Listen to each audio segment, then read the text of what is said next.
The story kicks off with a man from town who had come to hunt with the people of his colony. After some investigations, he ordered all of his companions to get ready for hunting, and this time their prey was a herd of wild buffaloes which was present at a short distance from them.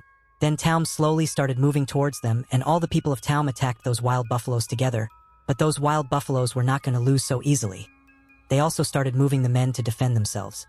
But then, all the men combined threw their spears towards them. Due to this, the wild buffaloes started running in the opposite direction out of fear, where there was a very deep ditch, and all the wild buffaloes started jumping into it. That far all went according to plan for Taum, till that wild buffalo, instead of running into the ditch, chose to run towards a little boy called Kata. This was Kata's first hunt, and due to a lack of experience, he started running away from the buffalo in fear, but the buffalo hit him from behind, after which he fell on the ground, but the buffalo did not stop at this. He turned again and started running towards Kata, and this time he picked him up and started running straight towards the ditch.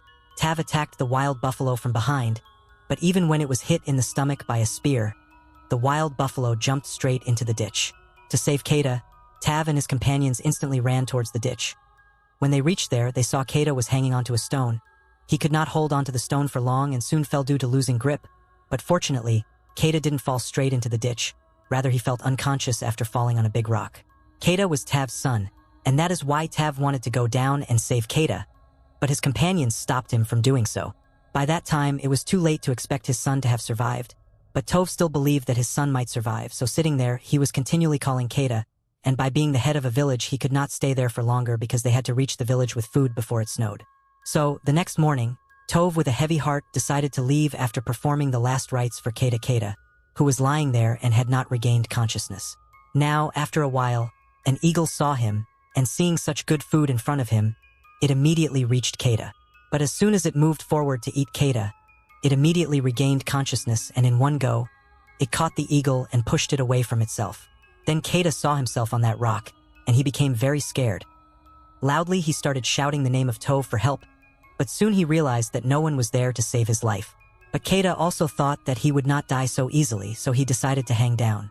In this attempt, his foot slipped, but at the right time he caught hold of the rock again. Now he did not have any support from below, and he could not hang for long only on his hands, so he held on to the rock with all his might. After some time, heavy rain started in that area, and the collected water below took the shape of a river. Kata thought this was the last chance to save his life, and without thinking anything he jumped into the river. When he opened his eyes the next morning, he was lying in a deserted place, and then his attention went towards his foot, which he was not able to even move. On taking off his shoes, he came to know that due to the bone of his foot being loose, his foot was very weak. He at once propped his foot with the aid of 2 stones, and then got up and commenced walking. He aligned the displaced bone in its original position and then put a stick on his shoe to support the foot while walking.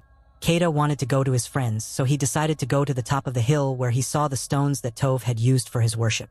Seeing them, Kata was devastated, but then he heard some sound, and when he looked closely, he saw a group of wolves.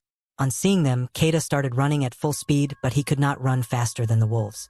Soon, wolves came very near to him, and to save himself from them, he climbed a dry tree in the meantime, and a wolf caught his leg, but immediately Kata took out his knife and killed that wolf, after which the wolf fell on the ground but was still standing under that tree with him.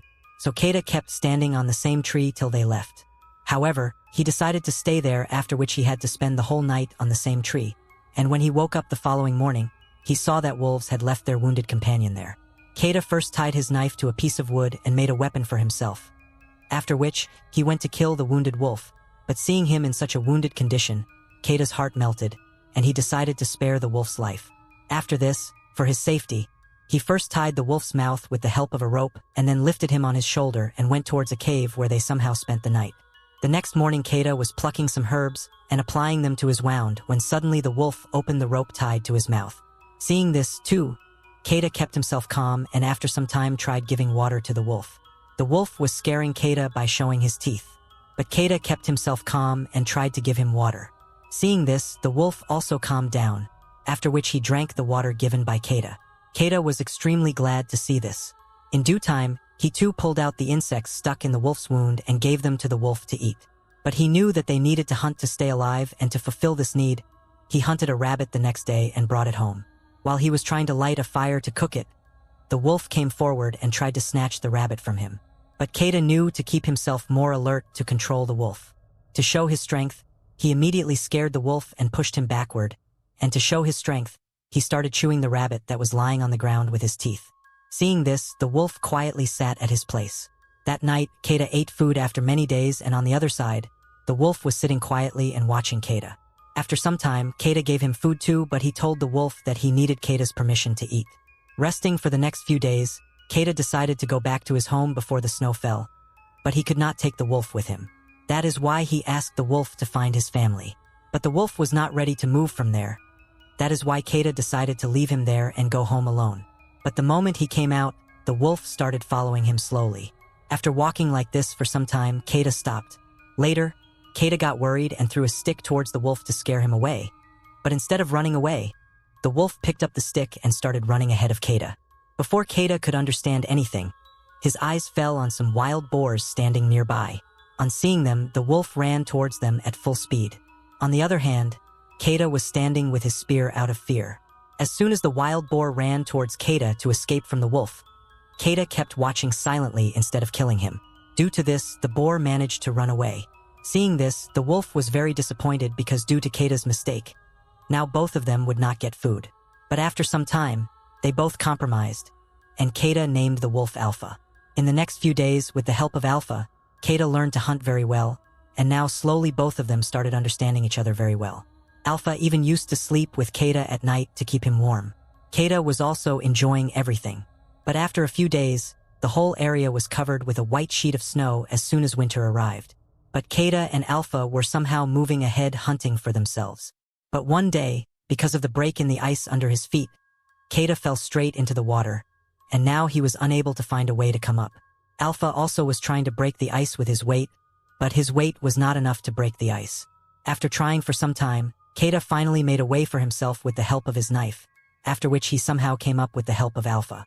The next day, on the way, Keda saw a man sitting outside the tent.